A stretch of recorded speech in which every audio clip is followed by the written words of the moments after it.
Welcome back to the Who's at the Gates podcast. I, of course, am your host, Casey Phoenix, and we have the amazing and incomparable Diana with us as well. And we are kind of annoyed at this episode. So we're covering some stills. We'll start off with some scenes that we'll play. Just know that, again, we're annoyed at this whole Derek Memorial thing. So Diana, before we get started, do you have anything to say? If they draw out this morning for, I don't know, 2 more episodes, I'll be lenient. 2 more episodes, I'm shutting this down. We're changing this channel into quick recipes hosted by JC. Quick, healthy dinners. And you're just going to teach us recipes because I can't take it.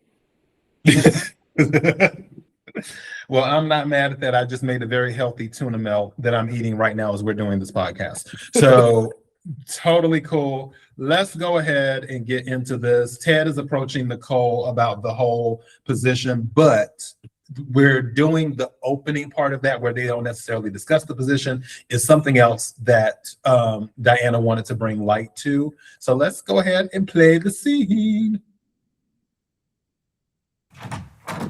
Hey. You have a minute? I wanted to congratulate you.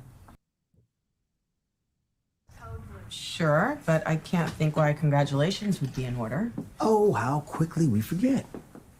We have quite a streak going. Our daughter, our niece, our friend's daughter, and now our granddaughter, all named Platinum Deb with your able assistance. I love that the experience was so validating for Samantha. Mm-hmm. She was starting to feel like she didn't fit in.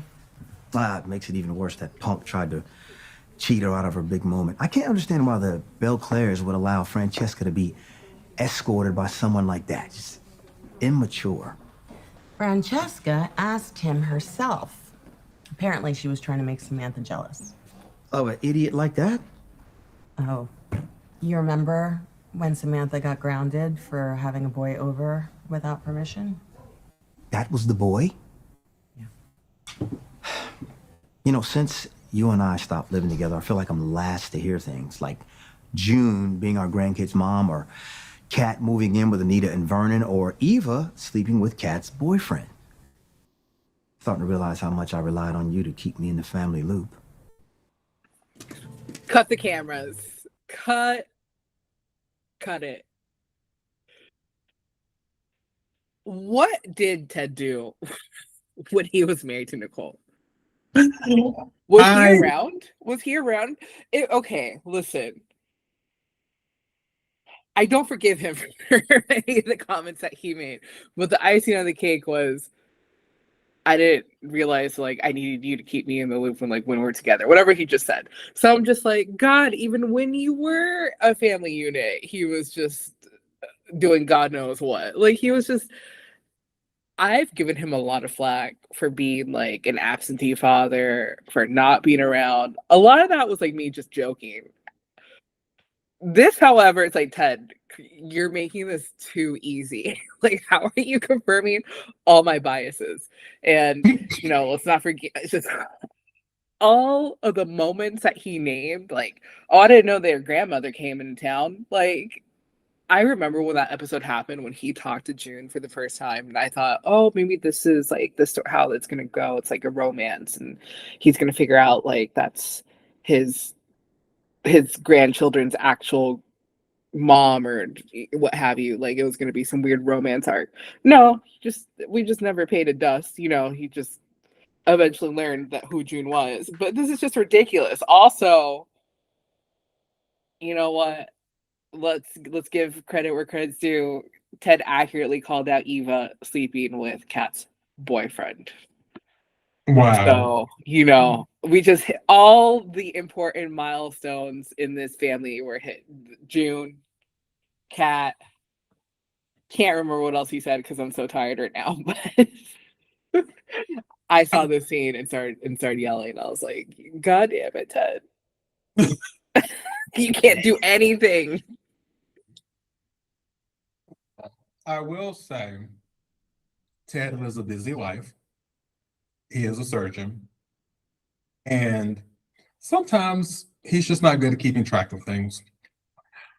With that being said, there are just some people like that. I was about to call a name, but we can't do that. But it's somebody that you know, who we love him dearly, but we know how he is sometimes. But yeah, it's just there's some people like that they just need you to hold their hand with certain things. And I can hear you in my head, Diana, saying, "Well, just all men are like that. All men." Well, I'm just like, there's a lot of people. The list is long. Not all men, but the list is long. So yeah, Ted is Ted. I think he gets the short end of the stick sometimes, and he's doing the best that he can do. That's it. What is that song? No Pain, No Gain. And it's when Betty Wright starts singing "Don't Blame Mr. Charlie." Mr. Charlie is just the man, and he's doing the best he can. And that's kind of how I look at Ted sometimes. Like Ted's just doing the best he can.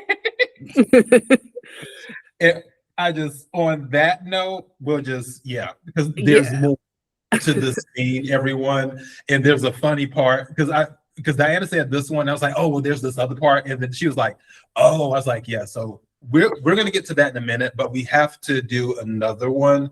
This one is with Bill and Dani. I don't know what came over Dani in this episode, because this was so random, where it's like she runs into him, and I don't know if she was just triggered with some other things today. But yeah, let me go to 1325 right quick. I think. Okay, yeah. So it'll transition into the scene with Bill and Dani.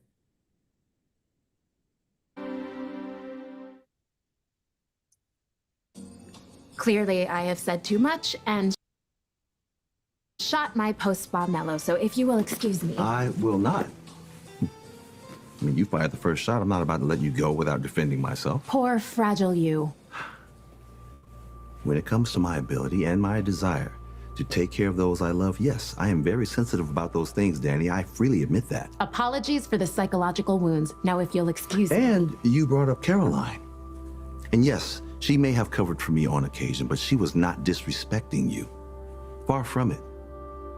She was just trying to save me from making a mess of my life and to protect your feelings and our marriage. She was protecting her job. Do not stand here and tell me that I should feel protected when I know what it feels like to be protected. Oh, if you're talking about the way your parents treated you when you were growing up, I think the word you're looking for is sheltered or maybe coddled. I wasn't talking about them. Oh, yeah, right. Your boy toy husband. Pamela. I told you the stories about all the things that happened to my model friends. I was 17, wide-eyed, naive when I entered this business. And thank God I lucked into having Pamela as an agent. She looked out for me. She never let me go to a meeting where she didn't trust a photographer or a designer, and if anyone ever crossed the line, she said we were done, that it was their loss. And Pamela was right. She was right, and I'm glad that you had her there to look out for you. Man, the way you were back when we first met, I would have destroyed anyone who dared hurt a hair on that beautiful head. But Mike is not as bad as some of those, criminal abusers out there. Because he was going after grown women in a law firm? He was going after grown women who were perfectly capable. He was a partner, Bill. You think those women should have risked their livelihood, their job? That's not what I meant, and you know that. And the irony is that because you turned a blind eye to Mike's behavior, you missed out. Just like those men who Pamela actually protected me from. I hired the women back. And what about all the women who quit? Because they didn't want to put up with Mike's crap? What about the promising young lawyers who heard that your firm was a good old boys club and knew that they could do better for themselves? People like our daughter. I know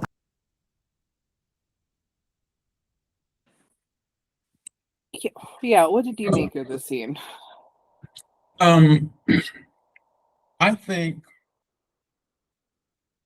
with Dani, like I said, I don't know what she was on for today, because this is the second part of the scene that they're doing. Because the first part, she had seen Bill, and at first she wasn't about to say, it's like it happened really fast. At first she wasn't about to say something, but then it's like she changed her mind, and she's like, no, I'm going to talk to him now. And like thinking it out in her head and stuff. And I'm looking and I'm saying, okay, where's this going? And she's just unloading all of this stuff. Now, don't get me wrong. Even though I felt the scene was a little extra, there was some important information in there.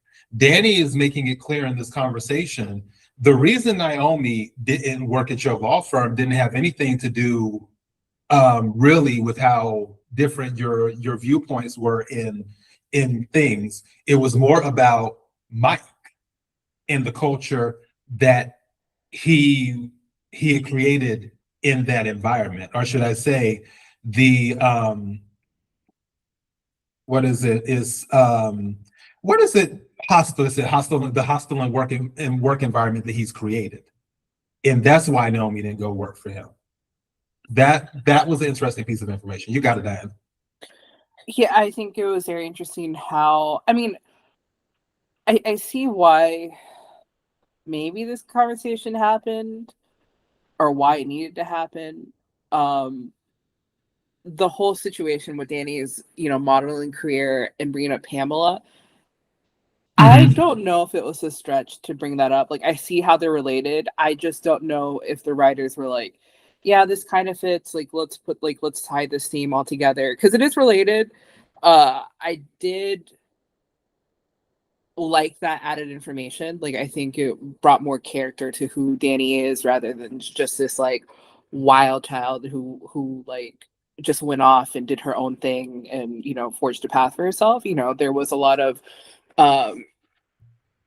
stuff that we don't know about, obviously, and you have Pamela here always by your side. That also helped illuminate like their relationship, because I'm just like, what is this? Like, what is this modeling agency? How are they like? They have a good like rapport with each other, and they have a good relationship. But I don't know. I appreciated that little bit of extra information. The whole thing with Bill, I mean, I don't, Dani's not wrong. I mean, I think she's like right for him to call him out. I just don't know if this is just like something that's been like bubbling underneath or what. But yeah, I think it was just like maybe, I don't even want to say odd timing, but just, well, actually it could be odd timing. I don't, she could have said this to him the first time around, like when the whole situation was happening with Mike, but she didn't. So yeah, I think that's why maybe it feels so weird, like the awkward timing of it all. I guess we can say it's grief or whatever. Like, maybe it's a combination of things. Maybe because Naomi has been comforting, because like Dani said at the beginning of the first scene of their conversation, that Naomi has been with Ashley, and she was thanking Bill for picking up the case, basically taking over the case, dealing with the whole Mike situation. And then I guess that's what maybe triggered it, because it's like, well, if you had done what you were supposed to, you wouldn't even have to take over this case, and Naomi wouldn't have to deal with it, and da-da-da-da. I don't know. Yeah, I mean, that makes sense. I don't know. It was a very odd outburst. I think it was justified. Like, don't get me wrong. I don't think she was really out of line for saying things, because it's very clear that Bill only sees things in his perspective, and especially like how it relates to him, like immediately. He has a blind eye towards like bigger picture things, which is why his ass is getting poisoned like right underneath his nose. True. Well, yeah, I'm curious to see what happens over the next few episodes, to see if this is picked back up or if there's some type of clarification, but I guess we'll have to wait and see. Next scene is the Ted. Okay, so this is the other part where Ted says something, and I thought it was hilarious. So let's jump to that right quick, which is pretty much the scene after this one. Let's see, 1559 is what it has said. 1559. I'll just put it on this one here. Actually, go further. Let's just play it. Okay. I know you never wanted to be a part of the hospital administration, I have actively resisted it. You know that. but you would be so great at the job. There are plenty of folks with long tenure in hospital admin who would jump at this position. Tell the board to tap one of them. But I want to tap you. Care to rephrase that? The point I'm trying to make is you are uniquely qualified to run this place. Everyone from executive suites to the patient floors knows and adores you. Adores, you're laying it on thick. It's true, Nicole. And what's more, you understand the challenges that we're facing. You could do a lot to improve the quality of care. There are innumerable things I could do with my life, Ted. I am choosing to do what feeds my soul. What about all the conversations we had about the changes we'd like to see? I remember. So why don't you do it yourself? Chief of Staff Theodore Richardson has a nice ring to it. Because I don't have the gift of managing people or the connections. I thought you might be open to a new challenge. Lately, you've been doing a lot of things I thought would never interest you. Just exactly what is that supposed to mean? I'm sorry, I'll come back. It's fine. Your timing couldn't be better.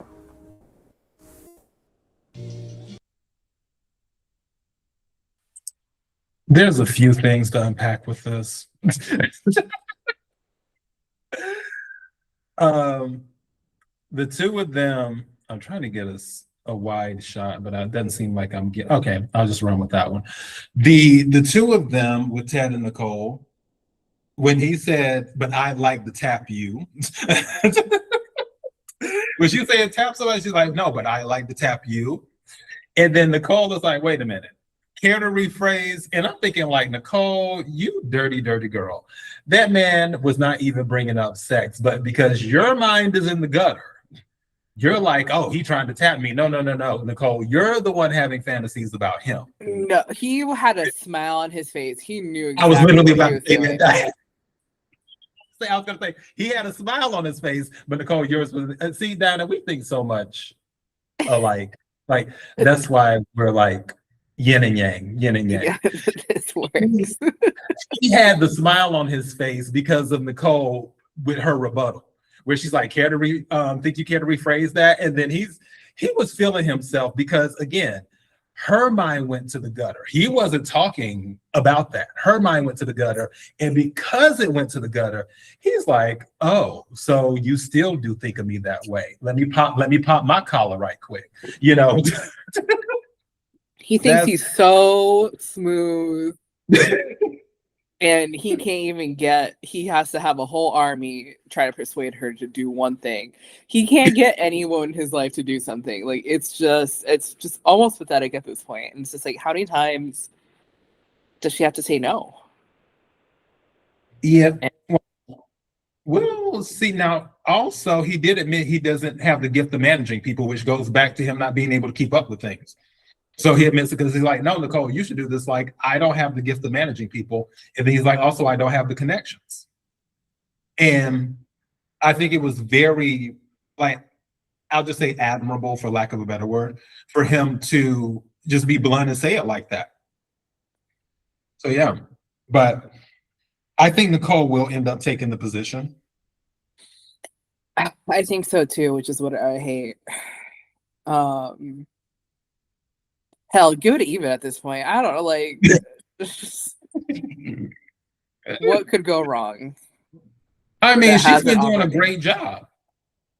So I'm like, if it's about managing people, like, she has his calendar. She's stalking him. Oh, my goodness. Okay. Next, we will go to... Okay, this one is a steal. This one is with Shanice. And we'll discuss this right quick. 21-12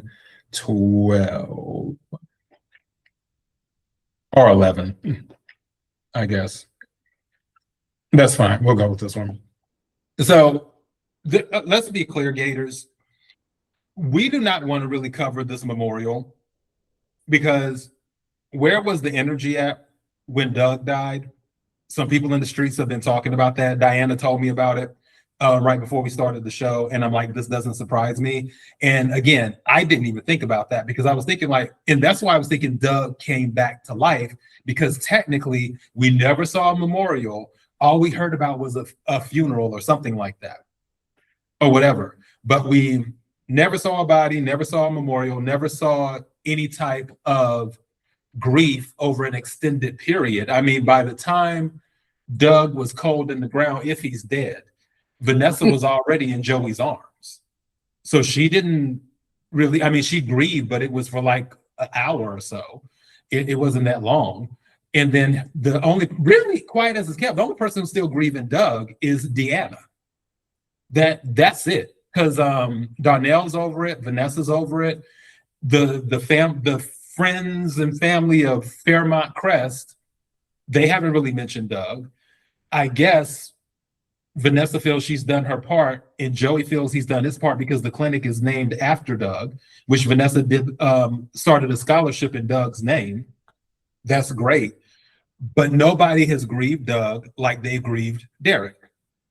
But Shanice, I like her and Derek's relationship because she would call Derek out.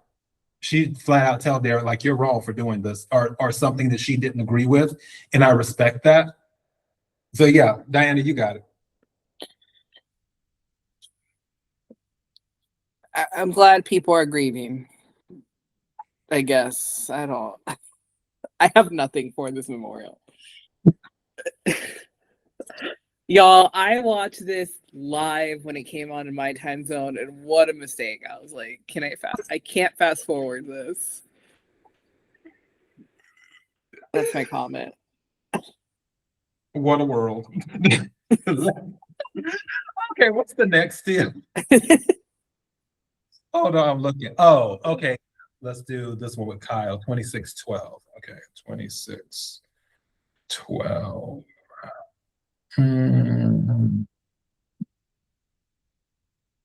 R13. All right. So the Kyle thing, now Kyle is trying to convince Nicole to take the position because he's agreeing with Ted. Where it's like, hey, no, actually, you would be great for the position. Now, Nicole said it coming from Kyle, she took it as a compliment. And she said that, like, coming from you, I take it as a compliment. But from the other person, she's like, I feel there's ulterior motives, which I don't think Ted has any ulterior motives with this. I think he's just doing it because she'd be great for the job. But that's just me. But Kyle's trying to convince her. Do you have any thoughts on Kyle also agreeing with Ted? I mean, I'm not surprised. I mean, Nicole has never presented herself other than highly intelligent, great at her job, great with people, just very sociable and with good social graces. So it's not surprising. I also don't think Ted has an ulterior motive other than this cast is small and he doesn't know anyone besides his wife. Besides the only women he knows are the women he slept with, and then the people that these women are related to. And yeah, the thing too, and it was funny when Kyle came in and Ted was like perfect timing, because right before Kyle came in, Ted kind of shaded Nicole because Nicole's like, da-da-da. Ted's like, well, there were things that I thought you wouldn't be open to doing that right now you're doing, basically saying like, girl, you've been out in the streets and that wasn't you before. So if that wasn't you before, maybe you changed on your position about dealing with the bureaucracy or whatever and stuff. And then Kyle comes knocking on the door. Yeah, it was good timing. I tell you, what a world. All right, let's see. Next deal. Oh yeah, Bill and Ted talk. Okay, 3259, and go to that one right quick, and then we'll play the actual scene for Derek's farewell once we get to it. Okay, did I quote that wrong? Because there it is. All right, I just put that one there. Fine, perfect. Though Ted is talking to Bill. Ted happens to see Bill sitting down and eating, and Ted's like, "Hey, yeah, I was at the how do you say? Yeah, I was at the cotillion. We had a good time, so on and so forth. But it still felt like he was on the outside." And Ted was like, "Does it get any better?" And Bill's like, "Do you want me to lie?" And I thought I thought this little scene was funny. So it's like both of them are outcasts because they're both divorced from their wives who are sisters. Outcasts for different reasons, though. It has to be reiterated, right? That Ted was like, I only knew what was going on because my wife told me. Like, even when he was part of the family, he was still, like you said, right? There are some people that just aren't that great at keeping up, which, you know what? That's totally fair. I think I'm one of those people too. Bill is complete opposite, though. He's just like, someone sneezes and he knows, right? It's just because his relationship with Dani has been so completely different than Nicole's relationship with Ted. You know, Dani was there when nursing Bill back to health in that hospital room. So I think that's a little different. Bill knows because he has eyes and ears on the ground. Like Caroline, True. She keeps Bill organized. I mean, don't get me wrong, Bill is a competent attorney. Like Bill may be a little extra sometimes, but we have to give credit where credit is due. Bill is a damn good attorney. Like he'll play hardball. He's an attorney. He does what an attorney does. And we have to give him credit for that. But the organization and things like that, the multi-level organizational skills that are usually employed to get him the information that he needs, a lot of that is usually through other parties, Caroline being one of them. Caroline, I think, where she was like, hey, I brought this back, maybe you want to give it to Haley or something like that one time, or hey, such and such anniversary is happening, or this is going on, or that's going on. Those type of things, I believe Caroline, which Dani didn't even like the relationship to a certain degree with Bill and Caroline, because it's like Caroline's covering for you. So it's, yeah. I think there's a lot of people behind Bill that help him stay organized. Ted, he doesn't have that army of people around him. Really, all he has is Eva when it comes to organizing, and there's only but so much she can do for him. Yeah, that's fair. You know, shout out to Caroline, the only woman in Bill's life who I think he's loyal to. I think that's a pretty good point, right? Both of these men need someone to help them. And before you go accusing me, and the woman too, I mean, that's why Mona works for Nicole, right? And then Jan technically works for Vanessa. If I'm not mistaken. I think Jan works for Vanessa. Mona definitely works for Nicole. Jan, I think, works for Vanessa. I wasn't even sure Jan worked for a while, to be honest. She's just on cruises chasing men. Who knows? Yeah, no, but I really do think, though, that the dynamic is different. The relationship that Bill has with his daughters is a lot different and a lot closer than what Ted has. Right, and because also with the cheating, Bill was a serial cheater. Ted was a one and done. So true. Obviously it makes sense, but like let's just say Martin, for example, right? He's not going to Ted for, you know, political advice or like, you know, advice on what to do with his family, even, or how, you know, how to handle the campaign and give it, you know, granted, Vernon is going to be the one to have that knowledge, but sometimes I forget that Martin's is his son. Yeah, well, it's only if they have things to talk about. And sadly, they, like you said, with the political stuff, that is Vernon's territory. It's like, what's the point of going to Ted? And then for life stuff, Nicole is the natural fit, not just because she's a mother, but also she's a psychiatrist. So it's people just feel comfortable talking to her and doing that. So Ted, there isn't much Ted can do but really be a shoulder to cry on. And even, like I said, and that's limited because being a shoulder to cry on is Nicole's literal scope of support, or within her scope of support. So yeah, because I mean, she does more than just that. But this whole ex-husbands club is an interesting dynamic. I will. I don't say mind that. it. I don't mind it. Like, God, have them talk to each other. Don't bother. Don't bother anyone else. Oh goodness, may Andre never join this club. All right. Yes. Amen. Let's go ahead and go to the final scene right quick. We will play this scene with the firefighters and let's just get it over with, dear Lord. 30, what was that? 34:30, I think it was. Was it 34:30? I don't, no, that's 35. I can't even tell anymore. Like, let's just do it right here. Get it over with. Last call. It's a tradition they do for fallen firefighters.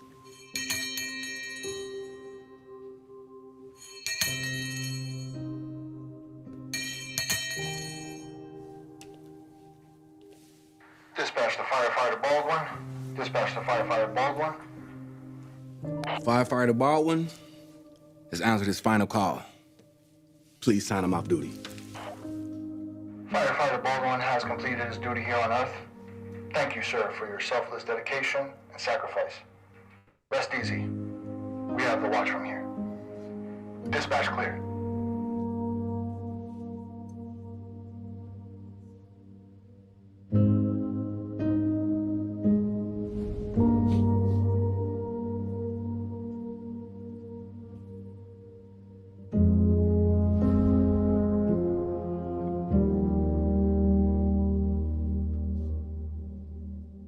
Who is that man? That is not Derek in that picture. Oh, sorry. Were we supposed to have like a moment of silence? I didn't care. But You know, I will. who is that man? You know, with this memorial of Derek, this steel right here, this man, I feel like that was the only good thing about this memorial. I was gonna say the same thing. I think this should have been Derek. This man, things would have been so much different in the show if this man was Derek. I don't think it's too late. If we need a new firefighter, Reincarnation. And put Derek's spirit in that man's body. I think things would have been a lot better. Yeah, I was just like, wow, he really looks good in a firefighter's uniform. Like, can we just bring him into the show? Because for this whole memorial, he was the only bright spot of it. I mean, also Shanice, of course, because we love Shanice. But yeah, I just, now that they signed off, I'm like, okay, thank God. Where do we go from here? Hopefully no more grieving. Right. Like, You does he got have it a out. contract? Do you think, is he gonna, like, I hope this isn't the end. Like, I hope the writers know there could be more firefighters other than Derek. Like, we can have him on the show. Yes, we could. I would so be open to that. I'm just like, yeah, let's introduce a new firefighter, and I'm nominating whoever this man is. Correct. Yeah. You're not gonna like this, but I did see some comment basically saying like, let's put him together with Kat. Like, let's ditch Tomas and put him together with Kat. But since you're not a Kat fan, you're probably like, no, let's save this man. No, you know what? If this man wants to date Kat, good luck. Yeah, hopefully she won't run as hot and cold with him in the beginning like she did Tomas. Where 1 minute she wants Tomas, 1 minute she doesn't want Tomas, 1 minute she wants Tomas, and then wondering why he slept with Eva. Okay. But yeah, if we want to put this fireman on the show, I totally co-sign that. So Paramount, make it happen. Stat. How much Tide do I need to buy for you to have the budget for this? Like, how much? We will start a GoFundMe if we have to. Okay, everyone. So I think that's kind of the show. Hopefully it didn't, we didn't dwell on the memorial too much, but that's kind of all I have forward to Friday's episode. And we're recording this at midnight my time. Right now it's officially midnight, and then 10 p.m. Diana's time. We're doing it late tonight because we both had things going on today. So yep. But I'll have this uploaded Friday morning, and yeah, hopefully it will be up and live at 10:59 a.m.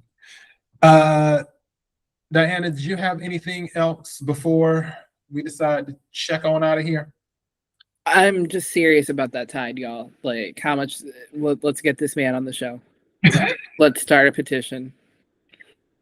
All right, Gators. Thank you everyone for the support, the comments as well, the subscribes. I think we're at like 266 now with subscribers, which is wow.